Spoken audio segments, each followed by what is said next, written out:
औज़ुबिल्लाहिमिनश्शैतानिर्रजीम बिस्मिल्लाहिर्रहमानिर्रहीम। अस्सलाम वालेकुम माय डियर स्टूडेंट्स, उम्मीद करता हूँ आप लोग खैरियत से होंगे। वेलकम करता हूँ वाइट शाक अकेडमी में, जहाँ पे हम एक नहीं बहुत सारे सब्जेक्ट को मुख्तलिफ़ किस्म के टीचर हज़रात से इंशाल्लाह पढ़ेंगे। ठीक है, तो आप चैनल को सब्सक्राइब करना ना भूलिएगा। और आज हम पेपर के हवाले से बात करते हैं। कोई लेक्चर नहीं है, डोंट वरी, पेपर के हवाले से बात करते हैं। और मैं कोशिश करता हूँ कि केमिस्ट्री का जो मतलब ये है कि पेपर आपका अभी आने वाला है कुछ दिनों में, उसके हवाले से मैं आपको कुछ MCQs और कुछ शॉर्ट क्वेश्चन हर एक चैप्टर से करवाऊँ। तो मैं चैप्टर 1 से स्टार्ट कर लेता हूँ, देखते हैं कि इस लेक्चर में हम कितने चैप्टर कवर कर सकते हैं। और फिर इसका जो the rest of the contents हैं इसी चैप्टर का, मतलब ये कि मैं सारे MCQs को नहीं करवा सकता, क्योंकि ऑलमोस्ट कोई 37 MCQs हैं एक चैप्टर में। सारे MCQs को हम यहाँ पे कवर नहीं कर सकते। तो उसके जो फाइल्स होंगे वो मैं नीचे इसके साथ कोशिश करूँगा अटैच करके आपको दे दूँ, ताकि अगर आप देखना चाहते हैं तो फिर आप वहाँ से पूरी MCQs को देख सकते हैं। और साथ में ये जो कि मैंने मतलब ख़ुद बनाए हैं, ठीक है, तो आप इसके मैं ख़ुद की ढूंढें और ख़ुद आंसर, आल तो मेरे पास की है लेकिन वो आपके लिए यूज़फुल नहीं है, क्योंकि आप अगर ख़ुद इस पे काम करेंगे, ख़ुद की ढूंढेंगे, ख़ुद करेक्ट आंसर सर्च करेंगे तो वो ज़्यादा बेहतर होगा। तो फॉर एग्ज़ाम्पल अगर हम मतलब ये है कि स्टार्ट कर ले, हमारे पास डिफरेंट MCQs हैं, ठीक है।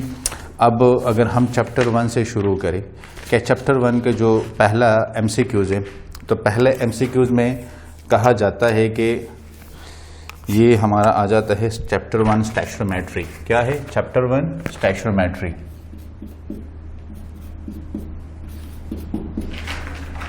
कोई स्टैक्योमेट्री बोलता है, कोई स्टैक्योमेट्री बोलता है, आप जो भी बोलें, ठीक है। तो मतलब ये है कि वो चलेगा, सिर्फ हमने यहाँ पे वो MCQs देखने। अब हमारा जो फर्स्ट MCQs है वो क्या है? फर्स्ट MCQs हमारा है कि the study of matter is called, the study of matter is called. तो लिखने की ज़रूरत नहीं है, उन्होंने मतलब ऑप्शन दिए हैं कि chemistry, thermochemistry, metal and gases. तो definitely the study of matter is called chemistry, ठीक है। ये इसका मतलब यह है कि करेक्ट आंसर है। फॉर एग्जाम्पल हमारा जो सेकंड MCQs है, तो सेकंड MCQs में हमसे कहा जाए कि chemistry is cheaply concern with the study of changes in matter involving. अब द स्टडी आप जो केमिस्ट्री बेसिकली क्या है कि कौन सी चीज़ों पे ये मैटर के सराउंडिंग में स्टडी करती है, या मैटर में वो कौन सी चीज़ें ये हमें बताती हैं। तो उसमें हमारे पास ऑप्शन है फोर्सेस, हीट और इलेक्ट्रिसिटी, और एक ऑप्शन हमारे पास है कंपोजिशन। तो डेफिनेटली हम केमिस्ट्री में क्या करते हैं? हम केमिस्ट्री में स्टडी करते हैं किस चीज़ को? मैटर के कंपोजिशन पे बात करते हैं। किस चीज़ पे? मैटर के कंपोजिशन पे बात करते हैं। ये हमारे लिए बहुत ज़्यादा फ्रूटफुल होता है, ठीक है। इसी तरह अगर हम मतलब ये है कि थर्ड ऑप्शन हम इसको देखें, तो थर्ड ऑप्शन हमारे पास एक और MCQs है कि the sample of oxygen at STP which represent the greatest mass is 1। तो अब ये क्या है? मतलब ये है कि हमारे पास जो ऑक्सीजन का सैंपल है, ठीक है, ऑक्सीजन है हमारे पास, तो ऑक्सीजन STP पे कितना है? ये ऑलमोस्ट आपके पास है 16 ग्राम पर मोल, ठीक है, 16 ग्राम पर मोल। तो ये कितने के बराबर है? ये 1 मोल के बराबर है। कितने के बराबर है? 1 मोल के। और इसमें पार्टिकल कितने होंगे? 6.023 into 10 raise the power 23 particles ion atoms और मॉलिक्यूल्स, आप कोई भी लिख सकते हैं। इट मीन कि हमारे पास अगर हमें कहा जाए कि कोई सब्सटेंस हमें दिया जाए, लेट्स सपोज CO2 हमें दिया गया है, H2O हमें दिया गया है, O2 हमें दिया गया है, और हमसे कहा जाए कि आप इसका मालूम करें कि ये इसका जो मास इतना है, इसके नंबर ऑफ मोल कितने होंगे। तो अगर उसके मास आपके पास एग्जैक्ट मोलर मास उसका मौजूद है, जिस तरह ऑक्सीजन का है हमारे पास, अगर O2 मॉलिक्यूल की फॉर्म में आ जाए तो फिर ये हमारे पास 32 ग्राम पर मोल है, ठीक है।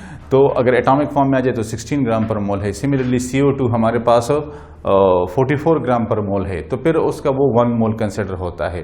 और 1 मोल में हमारे पास इतने पार्टिकल्स होते हैं, अगर आपको याद हो कि एवोगैड्रो नंबर, क्या एवोगैड्रो नंबर, जिसको हम Na से रिप्रेजेंट करते हैं, ठीक है। सिमिलरली फिर इसके बाद हमारे पास एक और MCQs है कि a gas has a density. अब गैस की डेंसिटी क्या है?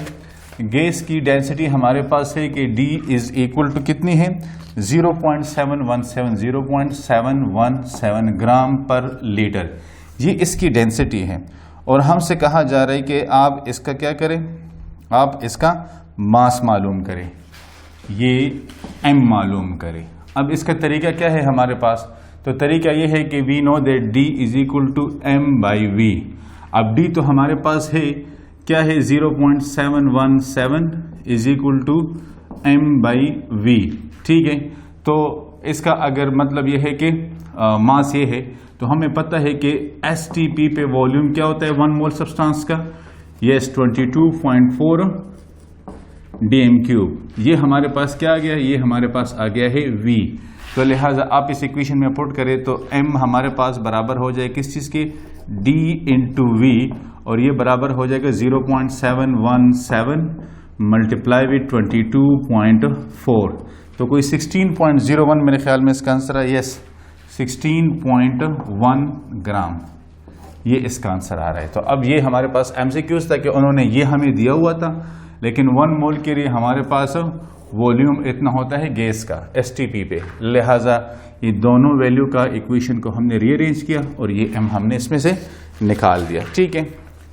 अच्छा, इस तरह अब हमारे पास एक और MCQs है कि the formula of CO2 does not give information about. अब CO2 का फार्मूला किस चीज़ के मुतालिक इंफॉर्मेशन नहीं दे रहा, तो ये किसके मुतालिक नहीं दे रहा, तो नंबर 1 ऑप्शन है कि the element which make up the compound, the element the, अच्छा तो इसके मुतालिक तो ये इंफॉर्मेशन दे रहा है कि किससे बना है, कार्बन से बना है, ऑक्सीजन से बना है।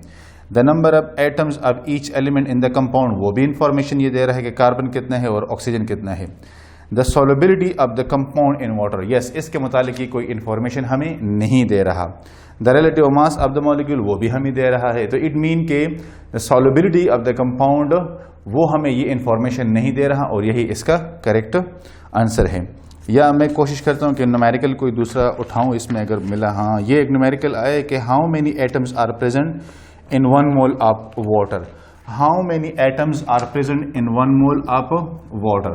तो 1 मोल ऑफ H2O, तो 1 मोल ऑफ H2O ये है 18 ग्राम पर मोल, और ये है 1 एवोगैड्रो नंबर। तो 1 एवोगैड्रो नंबर क्या है 6.023 इंटू 10⁻23 एटम्स, ठीक है। ये तो 1 मोल में हमारे पास इतने ग्राम होते हैं और इतने नंबर ऑफ पार्टिकल्स होते हैं। तो नंबर ऑफ पार्टिकल्स को वैसे हम n से डिनोट करते हैं, और एवोगैड्रो नंबर हो तो फिर हम Na से डिनोट करते हैं, ठीक है। तो अच्छा, तो ये इसका ऑप्शन, तो ये वाला इसका सही ऑप्शन आ रहा है। एक ऑप्शन में 3 इंटू 10⁻⁴ एवोगैड्रो नंबर, एक में 54 है और एक में 3 है, लिहाजा 6.023 ये वाला जो ऑप्शन है ये बिल्कुल सही है। एक MCQs है कि the amount of product obtain are calculated from balance chemical equation is called. अब बैलेंस केमिकल इक्वेशन से अगर हम कोई प्रोडक्ट कैलकुलेट करते हैं तो उसको हम कौन सा ईल्ड बोलते हैं, तो एक है एक्चुअल ईल्ड, एक है थ्योरेटिकल ईल्ड, एक है एक्सपेरिमेंटल ईल्ड और एक है बैलेंस ईल्ड। तो इसका जो करेक्ट ऑप्शन है I think so that is a theoretical yield. क्या है थ्योरेटिकल ईल्ड, क्योंकि हमने थियरी से हासिल किया है तो ये हमारे पास थ्योरेटिकल ईल्ड होगा।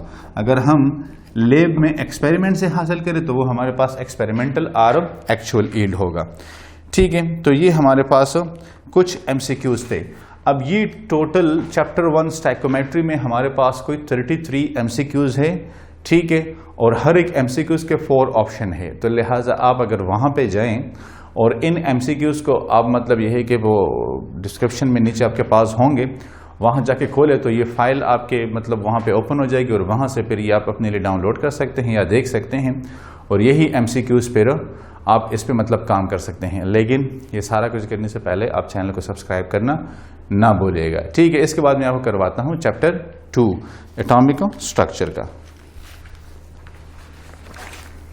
अच्छा, तो चैप्टर 2 का अभी हम स्टार्ट करते हैं। चैप्टर 2 हमारे पास है एटॉमिक स्ट्रक्चर। क्या है चैप्टर 2 हमारा है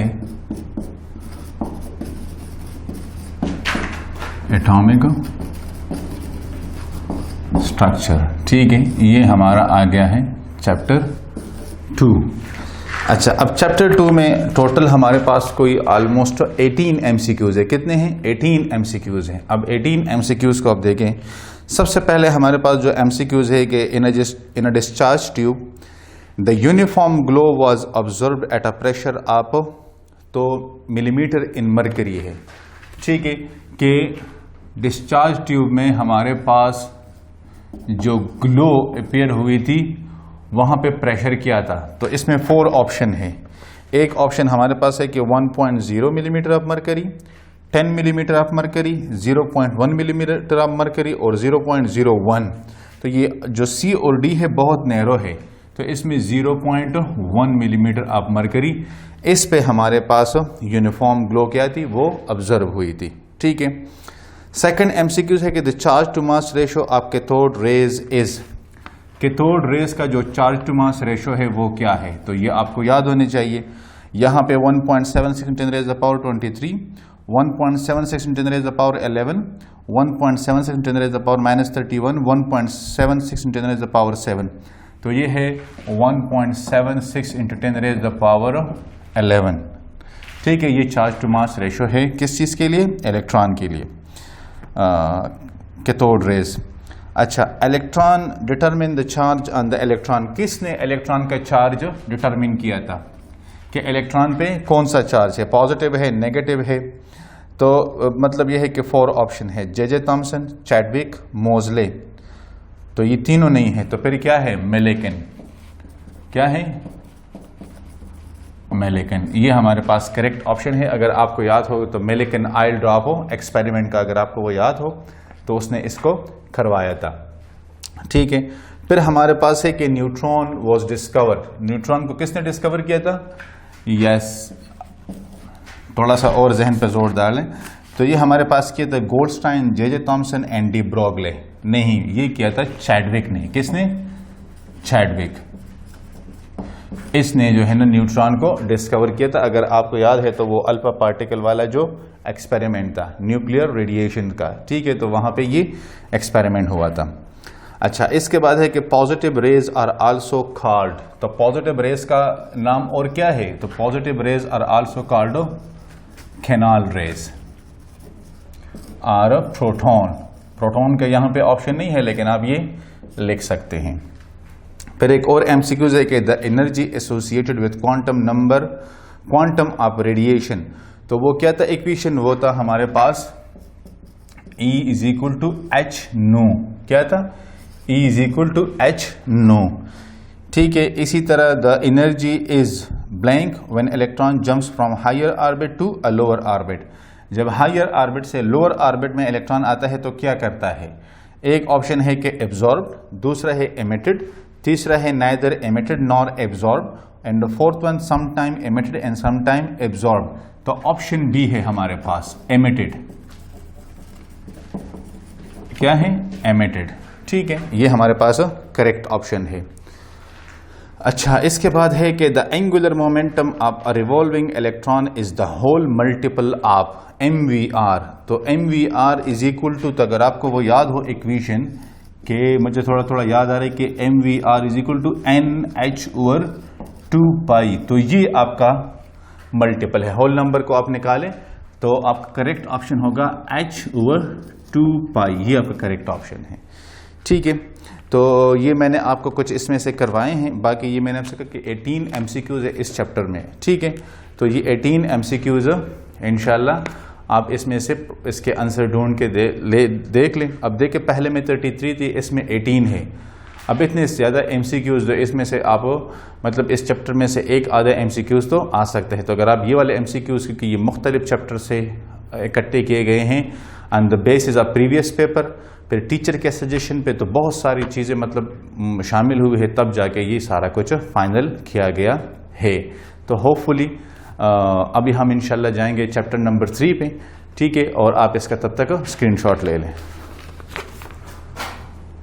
अच्छा गाइज, ये अब हम चैप्टर नंबर 3 पढ़ेंगे। चैप्टर नंबर 3 क्या है? Chemical bonding. केमिकल बॉन्डिंग में टोटल 10 MCQs हैं, ठीक है, जिसमें पहला MCQs है कि bond is formed because an atom tend to. अब देखिए क्यों एटम बॉन्ड बनाता है, तो पहला ऑप्शन है tend to lose an electron, electron lose करता है, tend to gain an electron हासिल करता है, tend to complete its octet अपने ऑक्टेट को कंप्लीट करता है, ऑल ऑफ द अबव। तो correct option is yes, all of the above. ये सारे काम करता है, ऑल ऑफ द अबव। अच्छा, सेकेंड एमसीक्यूज है कि bond formation between atoms, bond formation के बाद क्या होता है? Increase the energy and decrease stability. ये तो बिल्कुल नहीं हो सकता कि एनर्जी को इंक्रीज करे और स्टेबिलिटी को डिक्रीज करे। Decrease the energy and increase stability, ये ऑप्शन इस थोड़ा सा सही लग रहा है, लेकिन बाकियों को भी देखते हैं। Increase the energy and increase stability, ये भी नहीं हो सकता। No change in the energy, ये भी नहीं हो सकता। तो लिहाजा ऑप्शन बी सही है कि decrease the energy and increase stability. Decrease the energy and increase stability, ठीक है, क्योंकि ये स्टेबिलिटी के लिए ही बॉन्ड बनते हैं। तो ये करेक्ट ऑप्शन है। अच्छा, इसके बाद है which one of the following molecule है जीरो डाइपोल मोमेंट। कौन सा मॉलिक्यूल है कि जिसका डाइपोल मोमेंट जीरो होता है, जिसका डाइपोल मोमेंट जीरो होता है? तो ये हमारे पास है कौन सा मॉलिक्यूल? यस, ये हमारे पास है बेसिकली, एक है हमारे पास NH3, NF3, BF3 and H2O। तो BF3 इसका जो डाइपोल मोमेंट है वो क्या है? ये नू से हम डिनोट करते हैं म्यू से, MU से, और ये है जीरो डिबाई। क्या? जीरो डिबाई, ये इसका डाइपोल मोमेंट है, ठीक है। एक हमारा ये ऑप्शन आ गया। अच्छा, अब इसके बाद है which one of the following compound has highest ionic character. किस कंपाउंड का आयनिक कैरेक्टर हाईएस्ट है? HF, HCl, HB और HI। तो इसका करेक्ट ऑप्शन होगा HF। क्या है? HF, ठीक है। या carbon monoxide CO molecule possess, इस मॉलिक्यूल में कितने बॉन्ड होते हैं कार्बन और ऑक्सीजन के दरमियान? डबल बॉन्ड होते हैं, ठीक है। या द बॉन्ड एंगल H2O में कितना है? तो H2O में हमारे पास बॉन्ड एंगल है 104.5 डिग्री, ठीक है। तो ये हमारा आ जाता है चैप्टर 3। तो इस लेक्चर में मैंने आपको 3 चैप्टर्स के एमसीक्यूज करवाए हैं। एक चैप्टर के 33 एमसीक्यूज, दूसरे के 18 कितने बन गए हैं? यस, ये 33 और 18 ऑलमोस्ट 51, और इसके 61 एमसीक्यूज का कंटेंट्स ये मैं आप इसको मतलब वहाँ पे देख सकते हैं, ठीक है। इंशाल्लाह फिर नेक्स्ट 3 और तो 4 लेक्चर में हम ये सारे एमसीक्यूज कवर कर लेंगे। मुलाकात होगी बाकी एमसीक्यूज के साथ, तब तक के लिए अल्लाह हाफिज़।